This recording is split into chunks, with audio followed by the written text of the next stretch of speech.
마가복음 9장 1절 제가 읽습니다. 또 저희에게 이르시되 내가 진실로 너희에게 이르노니 여기 섰는 사람 중에 죽기 전에 하나님의 나라가 권능으로 임하는 것을 볼 자들도 있느니라 하시니라. 아멘. 하나님의 관점과 우리의 관점, 우리의 입장과 하나님의 입장이 다를 때가 많습니다. 우리는 우리 입장에서 성경을 읽고 해석하고 하나님께서는 하나님의 관점에서 말씀하십니다. 때로는 그것이 평행선을 그릴 때도 많습니다. 9장 1절 또 저희에게 이르시되 내가 진실로 너희에게 이르노니 여기 섰는 사람 중에 죽기 전에 하나님의 나라가 권능으로 임하는 것을 볼 자들도 있느니라 하시니라. 주님께서 마가복음 8장에 주님의 순환, 고난에 대한 첫 번째 말씀을 증거하신 말미에 내가 진실로 너희에게 이르노니 여기 섰는 사람 중에 죽기 전에 하나님의 나라가 권능으로 임하는 것을 볼 자들도 있느니라. 물론 이 말씀의 의미를 제자들은 당연하게 이해하지 못했습니다. 이 주님의 제자들의 관점은 하나님의 나라와 세상의 나라, 다시 말하면 유대인의 나라가 어떻게 상관되는지도 잘 이해하지 못했을 뿐만 아니라 하나님의 나라가 유대인의 나라를 통하여 이루어진다는 생각을 해왔었기 때문에 또한 그것은 오랫동안의 유대인들의 전통적인 이해고 해석이기 때문에 유대인의 나라의 영광을 통해서 하나님의 나라가 이루어진다. 그래서 여기 섰는 사람 중에 죽기 전에 하나님의 나라가 권능으로 임하는 것을 볼 자들도 있느니라. 그러면 우리는 이 말씀의 순서와 때를 잘 이해하지 못해서요. 보편적으로 일단은 우리의 이해는 당연하게 주님의 재림에 대한 말씀이지. 그러나 한 걸음 나아가서 최소한 사도 요한은 요한계시록 주님께서 주신 예수 그리스도의 계시를 받아서 계시록을 기록합니다. 그래서 어찌하면 사도 요한이 거기에 해당되겠거니 우리가 할 수가 있고요.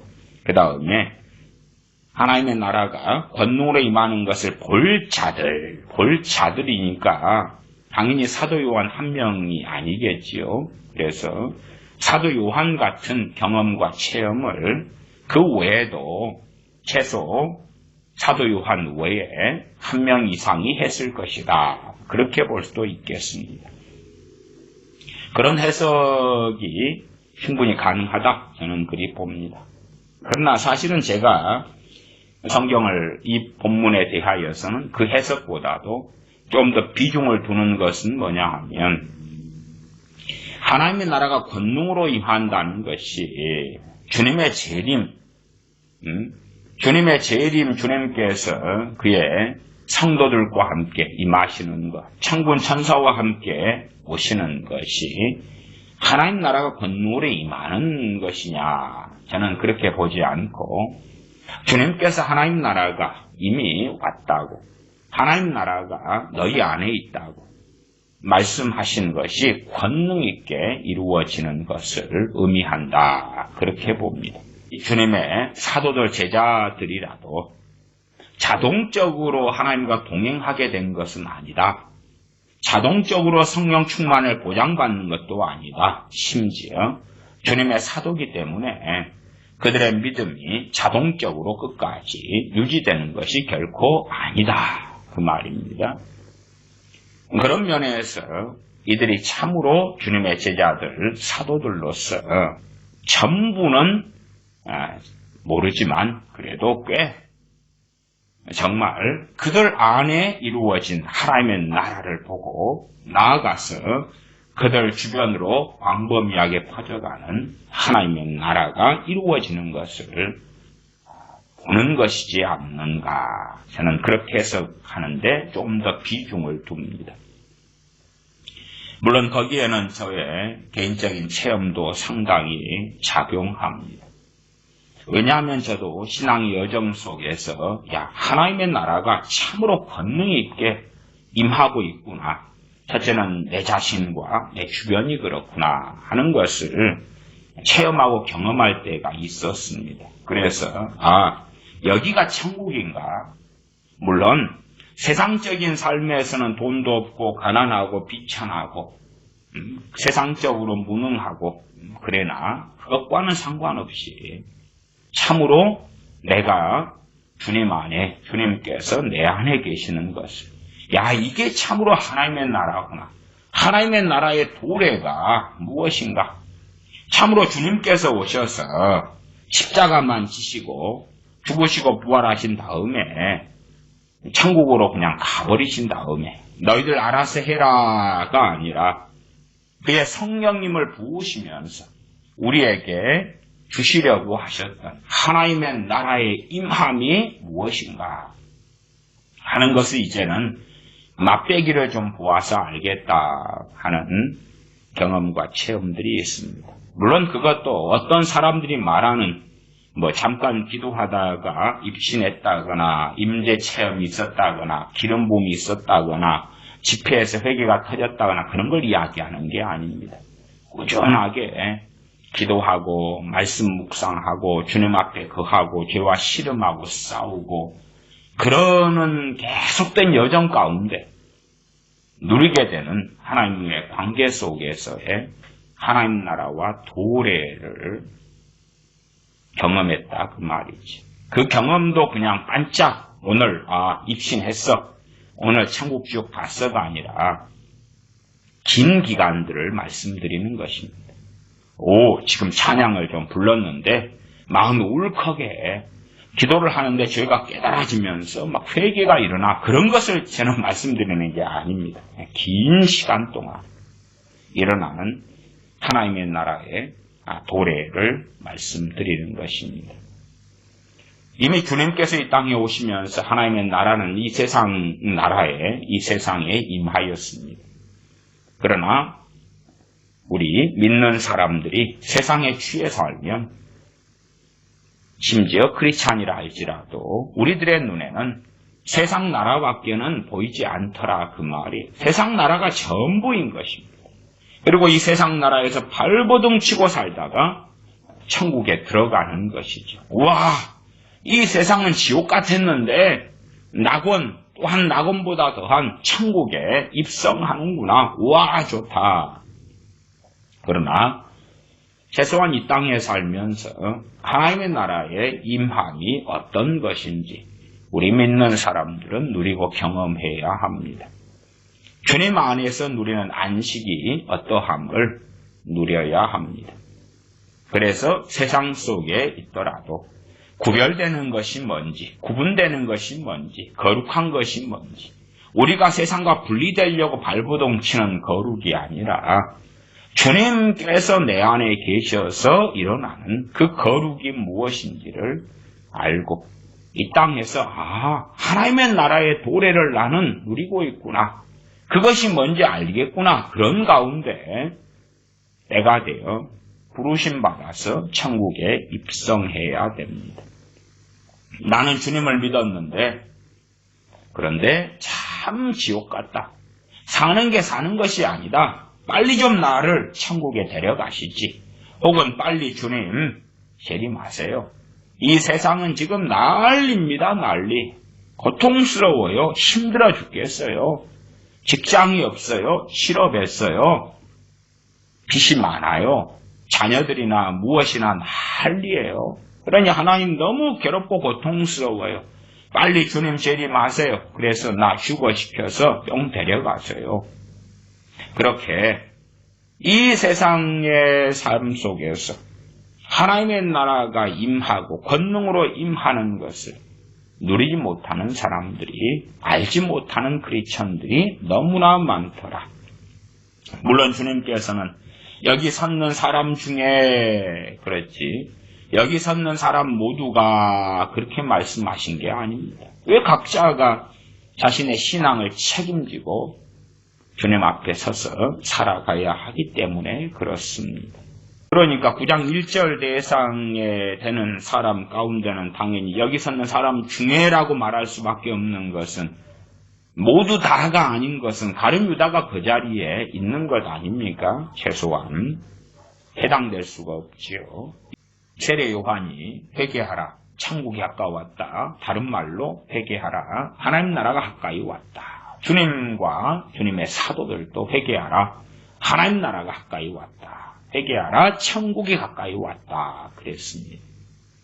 그러면 거기에서 하나님 나라와 천국이 죽은 다음에 가는 천국일까?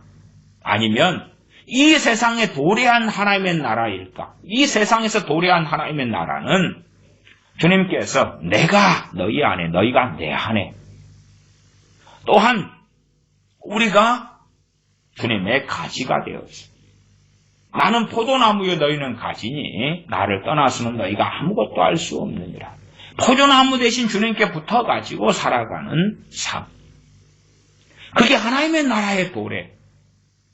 물론 하나님의 나라는 마지막에 이루어질 새하늘과 새 땅 속에서의 천국이 맞지요.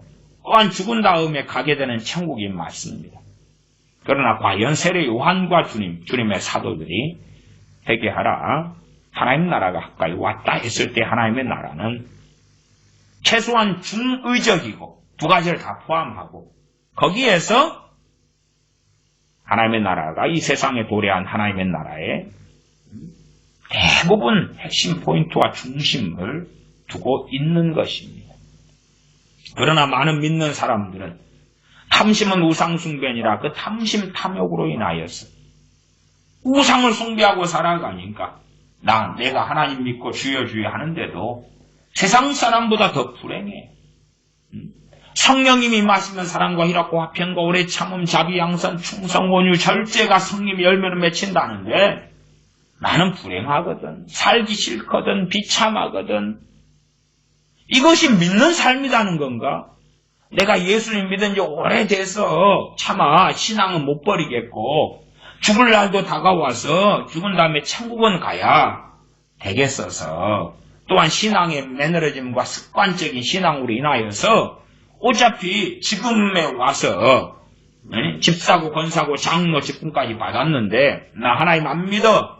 그러면 참 세상에 부끄러운 일이고 내가 사는 인간관계도 교회를 중심으로 다 이루어져 있는데 안 믿어 그럴 수는 없고 그런데 믿는다는 삶에 대하여 회의를 느낀다. 왜? 믿으나 안 믿으나 차이가 무엇인가? 시간만 뺏기지. 그러나 죽은 다음에 천국 갈 것에 대한 위안만으로 내가 희생하고 있는 거야. 이 땅에서 골프 치러 가고 놀러 가고 사우나 가고 친구 만나러 가고 하고 싶은 건 많고 여행도 주말에 다녀야 되는데 그렇게 못해. 내가 희생한 거에 대하여 천국에서 하나님이 갚아주실 거라고 나 그래서 참고 있는데 참 세상 사람보다 사는 게 힘드네. 팍팍하네. 힘들어. 세상 사람들은 그냥 소주방 가고 단란주점 가가지고 하고 싶은 대로 하는 거예요. 물론 이제 와이프가 있는 사람은 아내 눈치는 보지요. 그러나 친구들끼리 어울려가지고 하고 싶은 대로 하는데 믿는 사람인데 술 좋아해, 여자 좋아해. 심지어 목사인데 여자 좋아해, 술 좋아해. 숨어서 해야 되잖아요. 세상 사람은 담배 피우는 떳떳하게 대놓고 그냥 피운단 말이에요. 여자도 요즘에 대놓고 피우잖아요. 근데 나 크리스천이니까 담배는 몰래 피워야 돼, 몰래. 근데 나 지금 담배 골초인데 몰래 피워야 돼. 힘들어. 크리스천으로 사는 건 너무 힘들어. 하고 싶은 욕망과 욕심은 많아요. 탐욕 속에서 욕심 속에서 쩔어서 들어갈 때에 세상 사람과 같기 때문에 하나님의 나라는 온데간데 없어요. 하나님의 나라가 권능으로 임하는 것을 볼 자들도 있느니라. 하나님의 나라의 권능은 어디가 있겠느냐 그 말이에요. 세상 나라가 이기는 것처럼 보일 또한 그렇게 경험할 제자들도 있겠죠. 핍박의 때가 찾아오면 와 세상 나라가 이기는 것 같아. 우리는 도망자가 되고 소수야. 그러나 그게 현실이라도 참으로 하나님의 나라의 권능 속에 하나님과 동행하는 사람들 아니구나. 눈에 보이는 그 이면을 보겠지. 아니구나. 정말 하나님의 나라가 능력 있게 임하고 있구나. 또한 하나님의 나라의 수종드는 종들로서 하나님께서 우리를 통해서 놀랍게 일하고 계시는구나. 각 사람들 심령과 마음 안에 세상 나라가 교회를 나아가 하나님의 나라를 괴멸하고 멸하고 지금으로 이야기한다면 일루미나티 세력이 흥왕하고 하나님의 나라를 박살내는 것처럼 보이고 그렇다면 사실은 그런 사람들의 절대 다수는 그런 사람들이에요. 하나님의 나라를 자기 눈에 영적인 눈입니다. 못 보니까. 못 봐요. 왜? 육에 속해 살아가니까. 하나님의 나라가 자기에게 없는 거예요. 없어요. 육에 속해 살아가니까 하나님의 나라가 어디 있노? 하나님의 나라를 경험하지 못하는데 세상 나라가 이기는 것처럼 보이죠. 심지어 전 세계가 배도의 시대로 달려가고 있습니다. 그러면 전 세계 크리스천들이 배도의 시대로 갔을 때에 세상 나라가 이기고 하나님 나라가 무너지는 것 같습니까? 엘리야 선지자의 입장에서는 하나님 나만 남았습니다. 나만 남았어요. 그래서 세상의 나라, 사탄의 나라, 마귀의 나라가 이긴 것 같냐 그 말이에요. 오히려 하나님께서 엘리야 선지자의 눈을 열어주셨죠. 그리고 그에게 제 후기에 후반기에 사명을 주시고 그를 보내시죠. 자신 안에 하나님 나라가 이루어지지 않은 사람 또한 하나님의 나라의 역사 가운데 살지 않는 사람들은 세상 사람과 별 차이가 없어요. 심지어 내 주변에 있는 세상 사람은 돈이 있고 여유가 있고 권력이 있고 권세가 있어요. 나는 크리스천인데 없어요.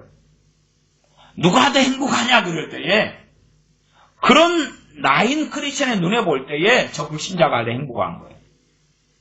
왜 저 사람은 돈도 있고 아파트도 있고 적금도 있고 연금도 있고 권력도 있고 지위도 있고 성공했고 나는 볼품 없는 거예요.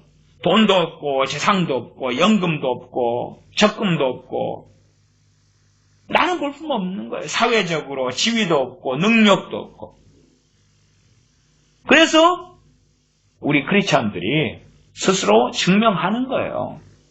하나님의 나라와 나는 별로 상관없는 삶을 살고 있다고 입증하는 것과 차이가 어디 있겠느냐 그 말이에요. 하나님의 나라 속에서 살지 않는 하나님의 나라가 가까웠다 그리고 이제 주님의 십자가를 통하여 하나님의 나라가 도래하게 된 거죠. 나아가 주님께서 부활 승천하신 후에 내가 아버지께로 가면 아버지께로서 보혜사를 너희에게 보내겠다. 성령님의 이 땅에 임하심을 통하여 믿는 자들 가운데 하나님의 나라는 놀랍게 역사하기 시작했죠. 그러나 지금 시대에는 성령님을 소멸한 교회, 성령님이 필요 없어진 교회가 되어지고 말씀과 진리를 떠난 교회가 되어져서 세상 나라밖에는 눈에 안 보이는 거예요. 하나님의 나라는 갈수록 약해져 가고 추해져 가고 연약해져 가게 보이는 것이지요. 그런 이야기를 하겠습니다. 옛날 인도 이야기를 하면 1950년대에 인도에서 선교사님들을 추방하고 그리고 교회를 핍박하기 시작했어요. 그리고 이제 1980년대가 되어서 인도가 개혁 개방을 했습니다. 그런데 그렇게 인도에서 힌두교 세력이 80몇 %고 강성해서 기독교인들을 그렇게 핍박했는데 나중에 보니까 기독교인의 성장이 굉장히 많이 된 거예요. 핍박해서 박멸시킬 수 있을 줄 알았는데 그런데 기독교인의 숫자가 많아졌어. 어느덧 통계상으로 약 3,400만 명. 정말 많이 잡는 통계는 어느 한 선교단체 통계내는 곳이 있는데 거기에선 7천만 명 잡았습니다. 물론 말씀을 따라 사는 인도의 기독교인이냐 아니냐 하는 문제는 있어도 최소한은 나 기독교인입니다 하는 통계만 3,400만 명이 국가가 내는 통계가. 그러면 그렇게 핍박을 오래 했는데도 많이 성장한 거예요. 하나님 나라가 어쨌든 많이 성장한 거예요. 우리 눈에 볼 때는 세상 나라가 이기고 있는 것처럼 보여요. 그 이유는 간단합니다. 내가 하나님 나라를 놓쳐버리고 잃어버렸으면 그러면 우리의 눈은 온통 먹고 입고 마시고 사는 것에 쏠려요. 그러니까 먹고 입고 마시고 사는 것에서 잘 되고 여유 있으면 반대로 그것을 세상 나라를 누리는 것을 나 하나님 나라도 누리고 있어. 그렇게 거짓말하고요. 많은 목사님들이 그래 잘 되고 잘 나가고 노후를 위하여 돈을 준비한 분들이 꽤 됩니다.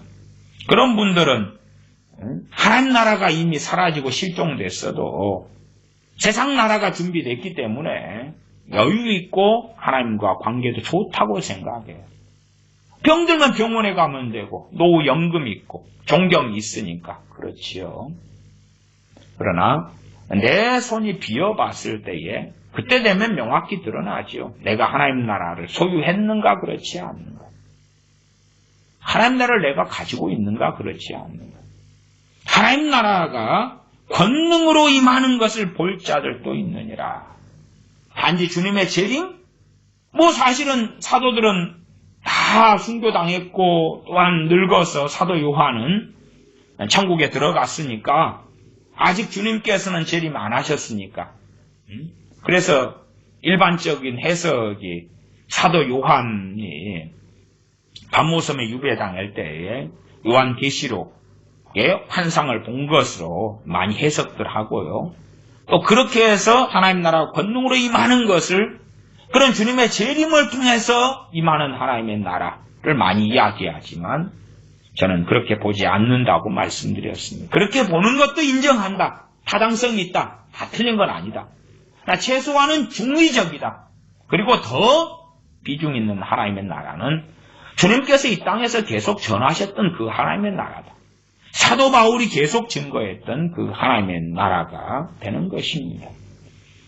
주님께서 주님의 제자들에게 말씀하셨던 것처럼 하나님의 나라가 권능으로 임하는 것을 볼 자들도 있느니라. 주님의 재림 말고.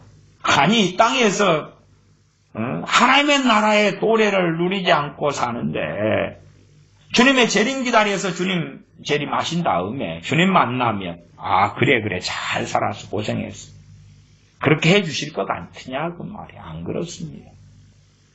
하나님의 나라가 권능으로 임하는 것까지는 맥시멈일지 몰라도 최소한은 그 아래라도 내가 주님 안에 살기 때문에 저 사람은 부자와 나사로로 한다면 부자와 거짓 나사로로 한다면 나는 저 부자가 별로 부럽지 않아. 나는 서민이고 가난하고 임대 아파트에 사는데 나는 편의점 알바를 하는데 저 재벌 갑부 삼성 이재용 이런 사람 안 부러워. 저 청와대의 저 권력자들 안 부러워. 쟤네들이 세금을 얼마나 도둑질해서 돌려놓고 숨겨놨는지 평생 천년만년 살 돈을 장만했어도 했다 할지라도 나는 그런 거 안 부러워. 그런 크리스천이 하나님 나라가 임했으면 도래한 사람은 그렇게 고백하지. 나 힘들어 죽겠어가 아니라 내가 포도나무 가지로서 주님께 붙어 있구나. 내가 주님 안에 주님께서 내 안에 계시는 게 맞아. 내 말이 너희 안에 거하면 주님 말씀이 내 안에 거해. 그래서 성령님의 진리를 통한 위로가 나타나고 있고 소망이 내게 있어. 영원한 소망을 나는 가지고 있어. 그러면 나는 저 잘 나가는 사람들 안 부러워. 저 건물주들 부럽지 않아. 돈이 많아서 해외여행 다니고 별장을 마련하고 마음대로 사는 사람들 나 그런 거 연연하지 않아. 왜? 하나님의 나라가 내게 도래해 있고 내가 하나님과 함께 거하고 있고 우리 주 예수 그리스도와 함께 동행하고 있기 때문에 내가 가장 행복자로다. 나는 고백하기 때문에 그러하다. 그런 사람이 주님께서 말씀하신 여기 섰는 사람 중에 죽기 전에 하나님 나라가 권능으로 임하는 것을 볼 자들도 있느니라. 핍박기에 살아가는 사도들이었죠. 한 명 빼놓고 다 순교당하고 그런 사도들이었는데 하나님의 나라가 권능으로 임하는 것을 보는데 언제요? 죽기 전에 참으로 하나님과 동행하다가 그러다가 하나님 나라에 입성한다는 말씀으로 저는 해석하고 봅니다. 성경 그대로 하나님의 나라가 우리 안에 도래하고 하나님의 나라가 나부터 퍼져나가는 것이죠. 나도 삶이 지옥 같은데 내 자식들은 주님과 동행하게 하소서. 내 부모 형제는 그러면 지나가는 멍멍이도 웃습니다. 기도하겠습니다. 아버지 하나님, 주님의 사도들 제자들에게 여기 섰는 사람 중에 죽기 전에 하나님의 나라가 권능으로 임하는 것을 볼 자들도 있느니라 말씀하셨는데 사도들이 죽기 전까지 죽을 때까지의 핍박받는 그러한 하나님의 자녀의 삶을 살았던 것을 우리가 기억하고 압니다. 그럴진데 참으로 사도들이 주 예수 그리스도의 복음과 주님과 동행함과 순종함을 통하여 주님과 함께 살아가는 그 놀라운 삶 속에서의 하나님의 나라가 권능으로 임하는 것을 보고 누리는 것인 줄로 이해하온즉 우리가 세상 사람과 차이가 없는 그런 어리석은 사람으로 인생의 종말을 맞이하는 것이 아니라 그 어디나 하늘나라, 그 어디나 초막이나 산간이나 들판이나 사막 한가운데서나 하나님의 나라가 임하여 있고 하나님의 나라가 도래하는 것을 보고 알며 누리며 그렇게 주님과 동행하다가 재림하시는 주님을 배웁게 하여 주시옵소서. 우리 주 예수님의 이름으로 기도하옵나이다. 아멘.